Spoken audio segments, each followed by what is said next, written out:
hope my PC, the weird sounds aren't carrying through. Not at all. Welcome to that Japanese thing. Our end. I will trust that you people will tell me if it is. We'll try that again. Welcome to that Japanese thing.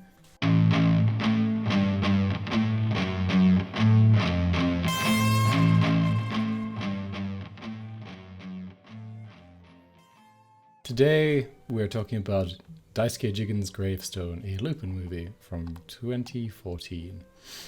My name's Chris, and today with me is Dylan and Yesh. Welcome, guys. Hi. Hello. How's everyone doing?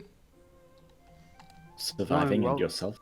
And yourself? Yeah, just a bit busy, I guess, but pretty good. Still alive, which is, an accomplishment, I think, sometimes. It would certainly be easier not to be some days.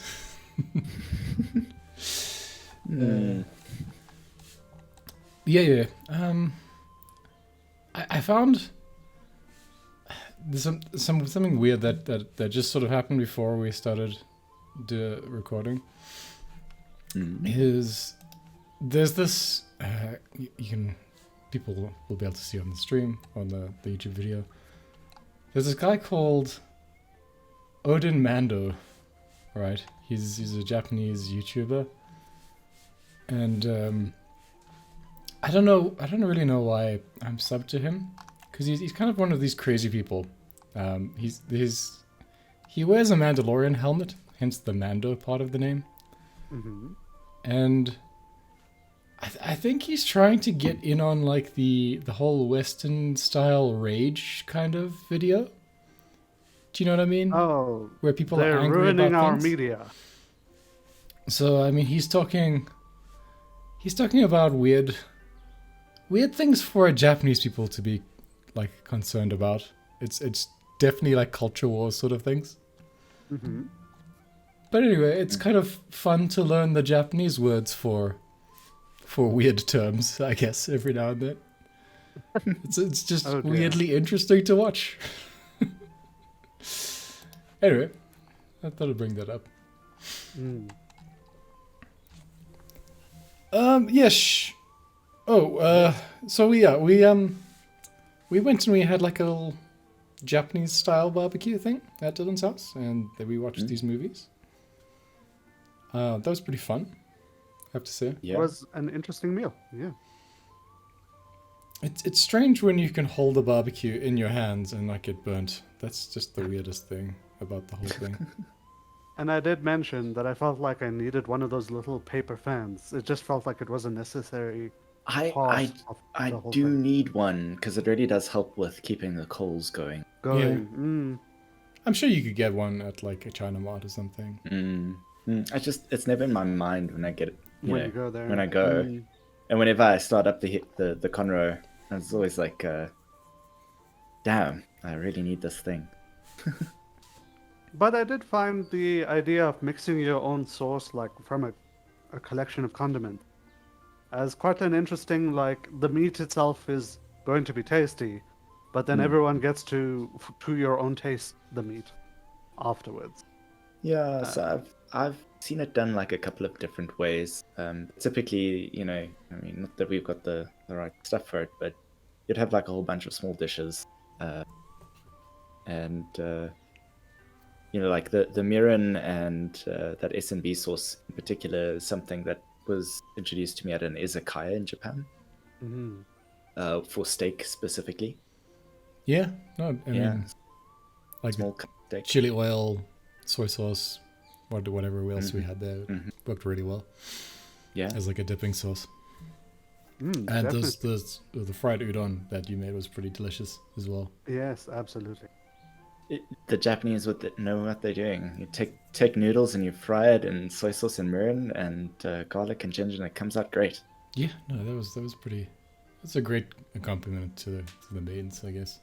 But also doing like small bowls for very small servings that you repeat allows you to like literally be in a mood for some starch. Yeah, so like what Dylan did protein. is he chopped up like some. I think he did some pork, and then he did some fish, and then he did some chicken, right? So Yeah. made into like little small slices, and then it's kind of like a Korean barbecue style thing, and you just sit there with your chopsticks and you turn over the meat on the grill and whatnot. It takes a long time, but very relaxing. You don't, and you can sort of eat your way through the meal without like eating too much all at once. So yeah, I think it's a great way to go about that. A general it's- sense of satisfaction at the end. It's very good if you've got like giant pitchers of beer as well. I'm just not in a state where I can really take in that at the moment. So Yeah. I don't know. I mean, we could maybe organize a thing for that, I suppose. yeah. But as Dylan said yesterday, like you can't do it for more than like 3 people. Probably that's too small. Yeah, And too slow. mine is too small. You do get bigger ones, but I mean, yeah, you do get bigger ones where you can probably do about 5 or 6 people, probably. Where did you get it, by the way? That'll. So it was Abs got it for me as a gift. There's a local Japanese supplier called, I think, Waza Shop. Okay. And that there used to be 2. There was Japanese Grills and there was Waza Shop. Now Waza Shop does sell them. I think Japanese Grills kind of shut down. But I'll get the details and I'll forward them onto you. Cool. You get all sorts of cool things from them as well. Also, like, Waza Shop also like supplies Japanese gardening implements, which is a very Strange. specific kind of thing. It's like, 'Cause- well, I guess the embassy needs to get them from somewhere. I mean, don't get me wrong, they're cool and all. I do feel like I don't know if they add that much value outside of a Japanese garden necessarily. Yeah. There Although, are some. There's some Zen gardens and stuff around, probably still. yeah. But that seems very niche for where we are in the world. Okay. Yeah. So we watched. What kind of thing is this that we watched? Right, we watched Lupin the Third, Jigen Daisuke's Gravestone. This is quite a twist and a change in tone. Can we just talk about I just want to talk about some of the history of Lupin the Third for a moment before I get into what this is exactly. Mm-hmm. So, there have been runs of Lupin the Third. It returns every so often. Kind of like Doctor Who and other shows like that. Where you'll get the occasional episode, but when a series comes out, that's when it's got a bit of a ground underneath it. The previous set that we watched, we only watched one movie from it, was the 70s to 80s era. And the feel of Lupin the Third in that era was adventure mixed with heist. Where a lot of the movie was about enjoying the beauty of the countryside, enjoying life, making friends. And then a crime happens, and sudden adventure and running and action. The Right. 90s into 2000s version, which is this one, this is quite late into the run, in fact. This is 2014. Leaned more into the action spy thriller, because Mission Impossible and Fast and Furious were the big blockbuster hits in the West in particular, and Japan started to get in on it a little bit, with many of their live-action TV shows starting to be more spy thriller than adventure. This movie is significantly about politics, sudden action, spy, hidden cameras, all kinds of intel type of things, and then hidden pawns moving leading up to Lupin winning the day. Where the previous Lupin was, how do I put it? Like an inventor genius. This Lupin is more of a detective genius. Should I go into a summary of the story? I feel No. like if we do that, we'll get into spoilers. It was like that Robin Downey Jr. Sherlock Holmes, the Guy Sherlock Ritchie one. Holmes. Yeah, that's Yes, kind of what it was. It was more of that feel. Although you can tell by the fact that we're talking about that and such, that this came from an era where media was going in that direction. The hyper detective being somehow capable at fighting because of his detectiveness. being somehow incredible at Yeah, and socializing. he's because not of his really like a technique. detective, right, Lupin? I mean, He's not like a proper detective, No. but there are several moments in the movie where he makes logical deductions that don't make sense for your average Joe to make. But this one, he really comes off like as like a mastermind at the end. Absolutely.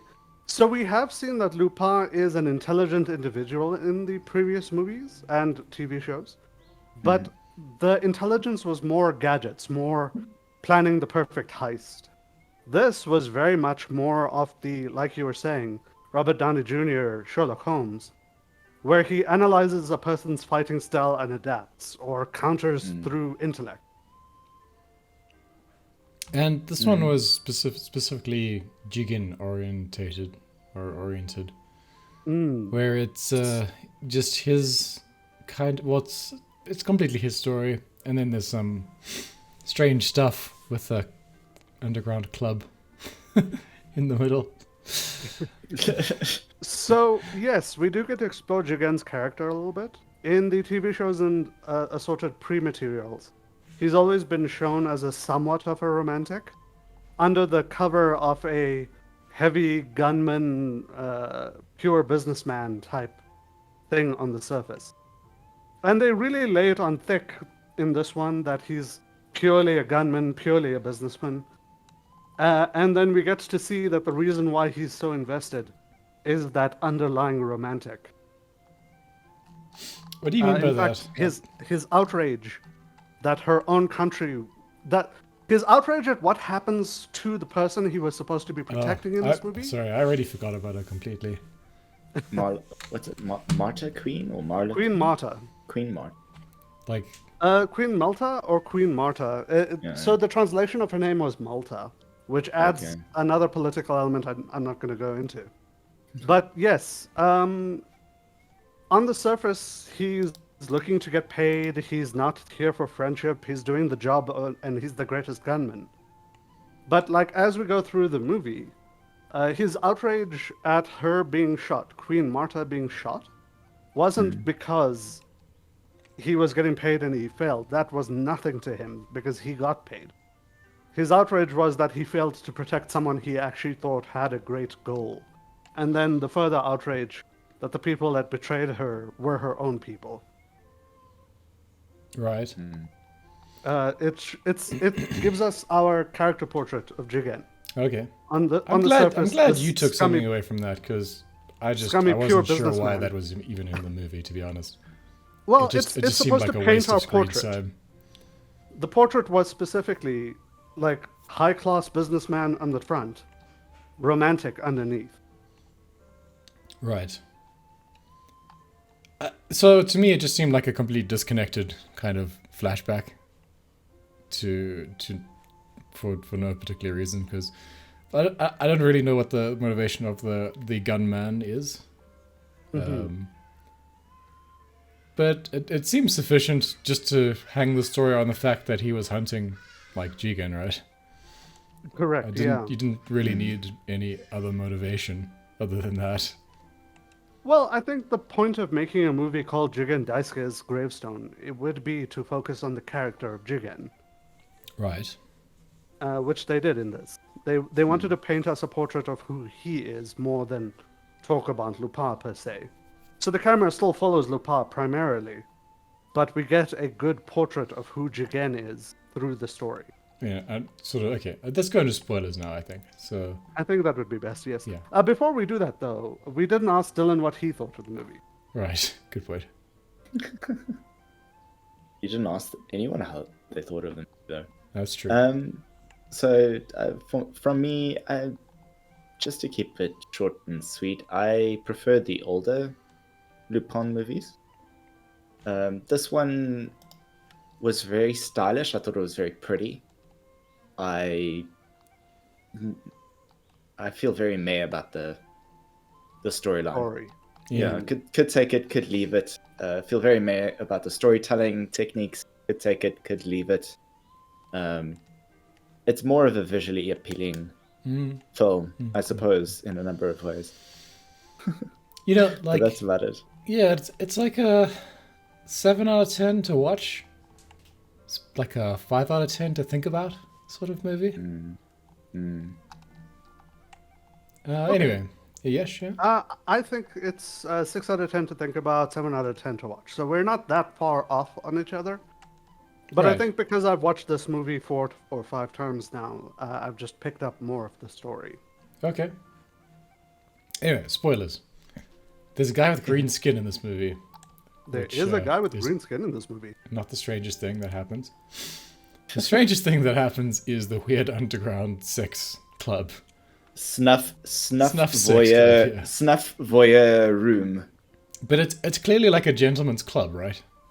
Mhm. I mean, it has It was- infrastructure, is what I'm getting at. But This is not like also a it has temporary foreign kind of dignitaries seating and situation. politicians. They've been doing this a long time, y'all. Mm-hmm. And there's like And the a fact weird that they had servers machine. bringing out like food to people watching all of this and everything. There's the I most think it was supposed to disturbing show, way to like- eat a steak on anime. You know, Supposed to anime show how wrestling. disgusting you can be if you are wealthy enough and powerful enough, kind of thing. Yeah. Like Yeah. an inhuman scene is happening in the most ritzy, fancy club imaginable. Yeah, I'm not going to And describe. they've sealed it behind glass, so none of it gets on any of the guests, but they're all there watching. I'm going to describe the scene, but like, Fujiko is basically going to be impaled to death somehow or the other by something that involves golden clockwork and a Indeed. cat With- suit, I guess. With heavy sexual overtones and undertones and midtones. Yes, yeah. There's lots of that stuff happening.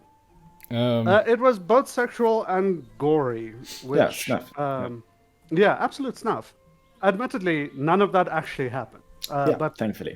if Fujiko was less agile, if Lupin hadn't interrupted, that was the end result that the club has, apparently. Yeah. But none of that does happen on screen, I do want to say. So I was going to just say that for a Jigen movie, he gets sort of killed early on, and is not in most of it. So there's not actually much of him on screen, really, because so we get like a early fight scene and then a chase, and he's shot through the head, or so we're led to believe, right? And then he's well, out of it if you- until if you like think the about last it- 10 minutes of the movie. We get the entire story with Queen Marta, which I know you guys are That's blanking like out. 2 I get minutes of that. story there, yes.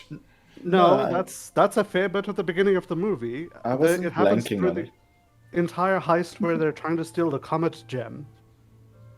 Then we find out that there's an assassin trying to kill Jigen. Then they go and they have a one-on-one gunman's duel with him.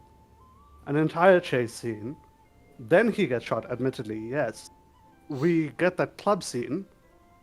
And then Lupin begins his revenge plot. And I think Jigen's out of the movie for a total of 20 minutes, maybe? Not even. Well, it's not a long movie, right? So it's 52 I minutes. would have It's certainly not I would a have long- estimated the same. broken into 2 parts. And so by the end of the Unusually. first one, he's dead, right? Yes, literally at the And end of then the first only one, in the he last 5 minutes of the second one we get it back. Yeah. Hmm. Maybe that's why they split it in two. They were like, "Hey guys, look, Jigen's in the whole movie of the first Of the part." first, which is 24 minutes, right? The first one. 24 Yeah, minutes. Mhm. So yeah, I mean, there's in not. the But anyway, middle. regardless, right? It's not like it's not really a character study of Jigen because we don't get much of him. He doesn't seem like too complicated a character. What it kind of is certainly not a complicated character. you know, Lupin slowly becoming Moriarty throughout the Yeah. Throughout the around movie, time. yeah. which was really kind of cool to watch. I mean, he's using the technology of his enemy against him. He's outsmarting him at every point. He's always there just in the nick of time, being exactly where he needs to be to press the right button to get the thing done. And it does feel explained. It's not just Deus Ex Machina for the most part. Yeah. The fight scenes are really quite cool. The bullets the bad guy uses are visually interesting. And really they created a character Dumb that's kind of bullet, but yeah. relatively unique for how little time we spend with them. we only get introduced to the bad guy in the last 5 minutes of the first episode. And we know within the first 10 minutes of the next, he invented the weird thing that's assaulting Fujiko. He's watching the entire city. And he's a crazy madman inventor that has created a light gun for dueling and a super rifle for sniping. Yeah. And a car with a chain gun for, I don't know, Because the director wanted a cool scene. a Right. scene. So he has this Yeah. thing, he rolls a six-sided die, and that decides how many bullets it's going to take for him to kill a guy, right? Mm-hmm. Supposedly. Which he immediately breaks with the machine gun thing. Well, Yes, he didn't kill yes. Jigen with it. But that makes me think it's like the director just wanted that scene and Yes, yeah. didn't care about the implications of I of did that. feel To be that fair. scene added absolutely zero to the whole story, to be honest. Yeah. It was was there supposed to for visual increase the appeal. threat of our villain. The fact that he has gadgets as well. Because in the previous No. movies, Lupin always has the gadgets. No, I think like the sort of stalking killer that's like Yeah, no, constantly that- hounding you is more terrifying than a car with a pop-up machine gun. Yeah, a machine gun is always less terrifying than a sniper. Because you can't see the sniper, and he's like so good at his job. He's sort of counting, in advance, or Yeah. he's watching the wind. He's shooting people from around corners. I think And he that's can see you no matter where you are. because he's got a weird. He puts wires into his eye so he can see through the CCTV network, right? That's his. There's Eyes, cameras everywhere superpower. in the city. And he has access to that entire network. Yeah, it's like London, Berlin is the city we're in this time. Because Lupin's world is just a mishmash of European countries. A lot of Europe TM. Yeah, it's strange because it's very clearly like London streets, except it's sunny. And then they go over a bridge, and then we're in like the heart of Germany immediately. And sadly, Romania every once in a while whenever we're in the countryside. Yeah, or well, yeah, maybe not Romania, maybe like Croatia Italy. or something, right? Somewhere along the Mediterranean. So yes, for me, this movie was a little bit weaker than the 80s. But I do think that they made the theme, how do I put it? The art style was unique and incredible. The action scenes were great. The music was very solid. I think like- the yeah, I only thing liked a that lot I'm a of it. little bit meh about is that the story felt like it almost was an add-on on the side rather than the focus. No, it was too short. I mean, it could have done. It could have. There should have been an extra half an hour of movie. Quite possibly And as then well. they I could do have done. agree. They could have integrated that backstory a little bit more into the actual plot of the movie. And yeah, maybe we could have got some Jigen flashbacks of him just to build his character, something like that. Not that they don't have like personality or anything through the movie. It's just there's so much action. That's basically what's going on. the whole Yeah. time. Indeed. I quite like the way that they've drawn the characters. The But- characters and the backgrounds are all very Yeah. unique and quite well done. Yeah, Yeah, the art is pretty good. I mean you can see that they've done like an update, but they've kept the original kind of look of things, but they've just updated it for a slightly more modern setting. And also, it's a lot grittier. It doesn't feel like we're in that same semi-lackadaisical, maybe tomorrow will be better world that the 80s Lupin is in. Fujiko still thinks she's living in that era, though. To a certain extent, I suppose, yeah, she is a little bit lackadaisical. Yeah. But certainly our main Apparently, two nothing are- will phase Fujiko. That's Yeah, what we've learned in this movie. There's She is a nothing you can resilient- do to her that will. she is a mentally resilient woman. Exactly. Strong mind, good outlook on life. I think Fujiko comes out winning in every single episode and true. movie of Lupin. So Yeah. Oh, Yeah, she got the treasure, right? Yeah. she got the Comet gem at the end of this movie, for example. Yeah. even when she doesn't go home with what she wants, she goes home with something like of equal or more value. Yeah, no, she's living the life, I guess. I think we should, as a next Lupin thing, we should do the one that's just come out, and not the 3D one, the 2D animated one, and just compare that to that, because I really like what I saw of the animation. I only watched the preview of it for the new one, but it'd be interesting to compare like the three styles of animation. Because the new era has begun already. Yeah. A new Lupin began 2 years ago, and it caught on. So we're on season 2 of the new Lupin, which means this is the new main run. Yeah. And it's sort of interesting to see if you just look at in broad strokes over the animation of the years, and you look at shadows, and then there's this new thing where there's an additional layer in anime, which is like the atmosphere layer. And we only really started getting that towards the end of the previous decade, I guess. So after 2015. But now there's just this ambience layer in animation, which often comes off as like a dust or the lighting layer or something like that. And this movie didn't have that at all. I think it had some lighting stuff that it was trying to do. Absolute sharpness. Yeah.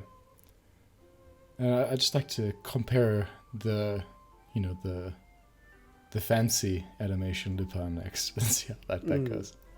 But no, I mean, I think if you like Lupin, don't skip it, right? Certainly, I would call this an above average. There have been some pretty bad Lupin things. This one it's not great. It's not like a must watch, but it certainly is good. I enjoyed my time with it. Yeah, if you want something pretty, you don't have to think about too hard. You can watch it. It's got style, it's visually appealing.